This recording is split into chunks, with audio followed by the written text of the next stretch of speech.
10. சாவித்திரியின் கனவு. சாவித்திரியை அழைத்து கொண்டு போகிறோம் என்று சொன்ன திருநெல்வேலி ஜில்லாக்காரர்கள் உண்மையிலேயே ரொம்பவும் நல்ல மனுஷர்கள். புருஷன், மனைவி, குழந்தை, புருஷனுடைய தாயார் இவர்கள்தான். தாயார் விதவை. புருஷனுக்கு 30 வயதும் மனைவிக்கு 20 வயதும் இருக்கும். குழந்தை 3 வயது பையன். அவர்களில் யாரும் பார்ப்பதற்கு அவ்வளவு லட்சணமாய் இல்லை.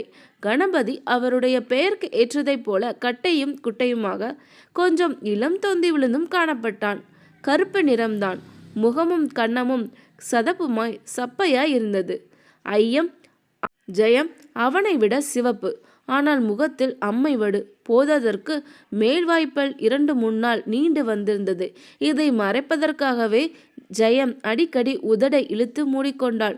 அவள் 4-5 மாதமாக தியானம் செய்யவில்லை என்று தோன்றின்று.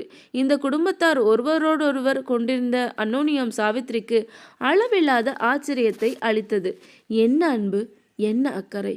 5 நிமிஷத்திற்கு ஒரு தடவை, ஜெயம் ஏதாவது வேணுமா என்று கணபதி கேட்டுக்கொண்டிருந்தான்.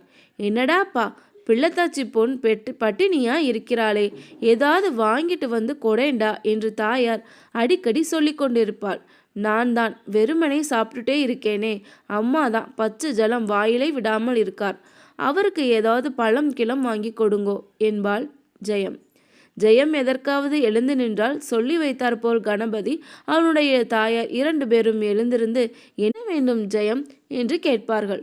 கொஞ்ச நேரம் அவள் உட்கார்ந்திருந்தபடி பார்த்தால், இந்தாடி அம்மா, ரொம்ப நேரம் உட்கார்ந்திருந்தா காலை கொலக்கிள்ளி வாங்கும், சித்தை காலை நீட்டிட்டு படுத்துக்கோ என்பாள் மாமியார். அஸ்தமித்தால் போதும், ஜன்னல் கதவுகளெல்லாம் சாத்திவிட சொல்வாள். வண்டியில் உள்ள மற்றவர்கள் ஆப்ஜெய்த்தால், கொஞ்சம் கோவிச்சாக்காதீங்கோ, பிள்ளைத்தாச்சி பொண்ணு, பனி உடம்புக்காகாது என்பாள். அவர்கள் ஒருவரோடு ஒருவர் அந்யோன்யமாய் இருந்ததில்லாமல் சாவித்திரியை மிக பரிவுடன் கவனித்து கொண்டார்கள். சில சமயம் அந்த அம்மாள் சாவித்திரியின் கஷ்டங்களை பற்றி பேச ஆரம்பித்து விடுவாள். ராசாத்தி மாதிரி இருக்கா, இவளை ஆத்திலே வச்சுட்டு அந்த மூடம் எங்கெல்லாம் சுற்றி அலையிறானோ என்றும், நல்ல மாமியார் வாச்சாடி அம்மா, உனக்கு இப்படி 8 மாதத்து கர்ப்பிணியை தனியாக அனுப்பதற்கு எப்படிதான் மனம் வந்ததோ என்று சொல்வாள்.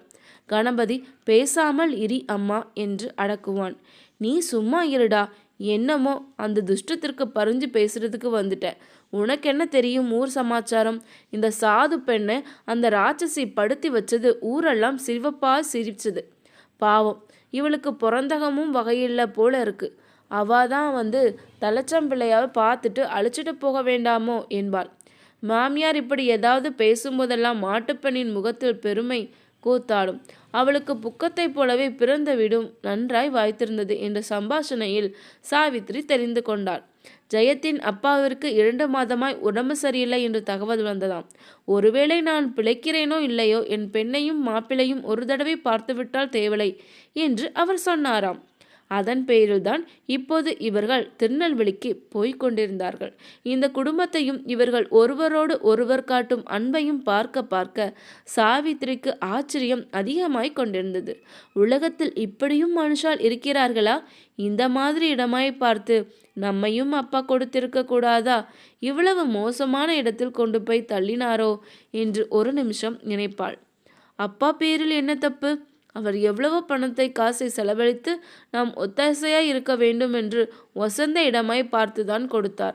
நம் தலையெழுத்து இப்படி இருந்தால் அதற்கு அப்பா என்ன பண்ணுவா என்று எண்ணுவாள். அப்புறம் கணபதியின் சப்பட்டை மூஞ்சியும் அசட்டு சிரிப்பையும் அவன் பொண்டாட்டிக்கு செய்யும் உபசரணையும் பார்க்கும்போது, நல்ல வேளை அப்பா நம்ம இந்த மாதிரி ஆம்படையானை கொண்டு பார்த்து கொடுக்காமல் இருந்தாரே என்று தோன்றும். ஸ்ரீதரனின் கலையான முகத்தையும் நாகரிகமான தோற்றையும் அவள் நினைத்து பார்த்து பெருமை கொள்வார். ஆனால் அடுத்த நிமிஷமே அவனும் ஜூசியும் எடுத்துக்கொண்ட போட்டோ மனம் கண்முன் முன்னால் வந்து நிற்கும். அவளுடைய பெருமை சிறுதறி போகும். அசடில்லாய் இருந்தால் என்ன, அவலட்சணமாய் இருந்தால் என்ன? ஜெயம் அதிர்ஷ்டசாலி. அவளுக்கு அகமுடையானின் அன்பு இருக்கிறது. நாம் தான் கொடுத்து வைக்காத பாவி என்று நினைத்து கண்களில் துளிர்ந்த கண்ணீரை மற்றவர்கள் பார்க்காதபடி துடைத்து கொள்வாள். ஜெயத்தின் தகப்பனாருக்கு உடம்பு சரியில்லை என்ற விஷயத்தை கேட்டதும் சாவித்திரிக்கு, ஒருவேளை நம்ம அப்பாவிற்கும் உடம்பு ஏதாவது சௌகரியமா இருக்குமோ, அதனால்தான் கடிதம் போடவில்லையோ என்று தோன்றிற்று. ஐயோ, அவர் ஜுரம் கிரம் என்று படுத்து கொண்டால் சித்தியும் பாட்டியும் அவரை சரியாக கவனித்துக் கொள்வார்களா? அந்த மாதிரி சமயங்களில் நாம் பக்கத்தில் இருந்தால் அவருக்கு எவ்வளவு ஆறுதலாய் இருந்திருக்கும்.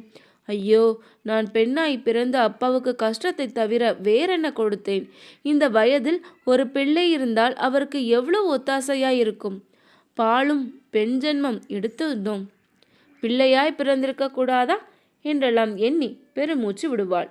இப்படியெல்லாம் நினைக்க நினைக்க தகப்பனாரையும் நெடுங்கரையும் பார்க்க வேண்டும் என்று அவளுடைய ஆவல் 10 மடங்கு 100 மடங்காய் பெருகி கொண்டிருந்தது.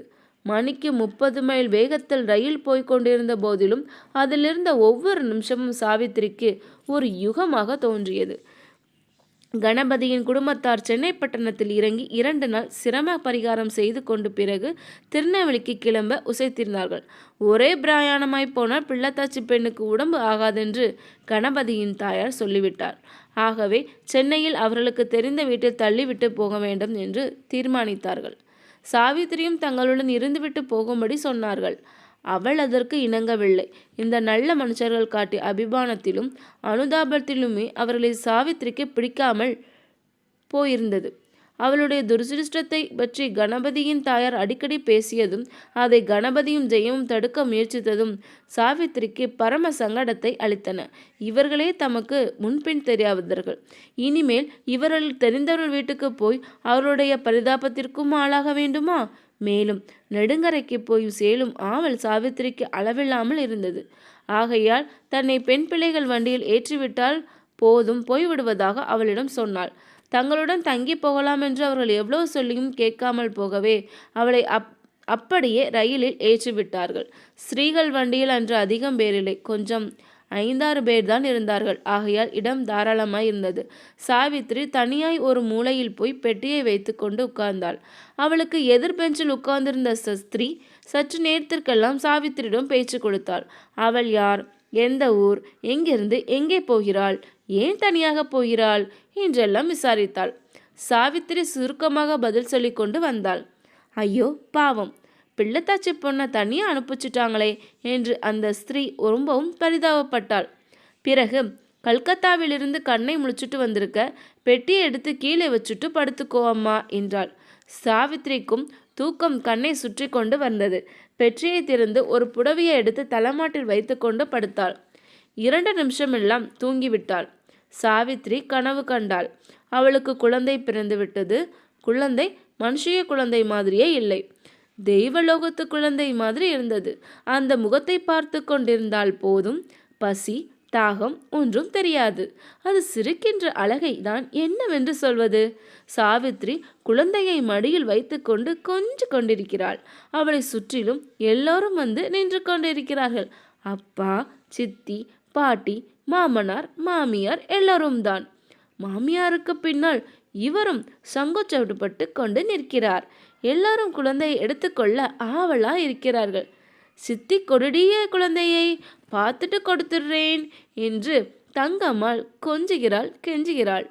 நான் உன் குழந்தை ஒன்றும் பண்ணிவிட மாட்டேன்டி, தேஞ்சு போயிடாதடி, கொடுடி என்கிறாள் மங்களம். அவர்களை பார்த்து சாவித்திரி, நீங்கள்லாம் என் குழந்தையை பார்க்க வேண்டாம், என்னை என்ன பாடுபடுத்து வச்சேன், இப்போ மாத்திரம் குழந்தை எடுத்துருக்கு வந்துட்டீலாகும், எங்கள் அப்பா கிட்ட மாத்திரம்தான் கொடுப்பேன், வேறு ஒருத்தரும் என் குழந்தையை பார்க்க வேணும் போங்கோ என்றாள். சட்டென்று சாவித்திரி கண்ணை விழித்து கொண்டாள். மாயவரம் மாயவரம் என்று போர்டர் கூவியது கேட்டது. மாயவரம் வந்துட்டா இன்னும் கொஞ்ச நேரத்துக்கெல்லாம் புது சத்திரம் வந்துடுமே என்று எண்ணி சாவித்திரி எழுந்து உட்கார்ந்து தலைமாட்டில் வைத்திருந்த புடவை எடுத்து பெட்டிக்குள் வைக்க போனாள். பெட்டியை காணவில்லை. எதிரில் இருந்த ஸ்திரீயையும் காணவில்லை. அந்தண்டே பக்கத்தில் இருந்தவர்களை பார்த்து, ஏனம்மா இங்கிருந்த என் பெட்டியை காணுமே, யாருக்காவது தெரியுமா என்று கேட்டாள். அவர்களில் ஒருத்தி, ஐயையோ உன் பெட்டியா அது, உன் எதிரிலே உட்கார்ந்திருந்தாலே அந்த அம்மா, அதை எடுத்துட்டு சிதம்பரத்திலே இறங்கிவிட்டாளே என்றாள்.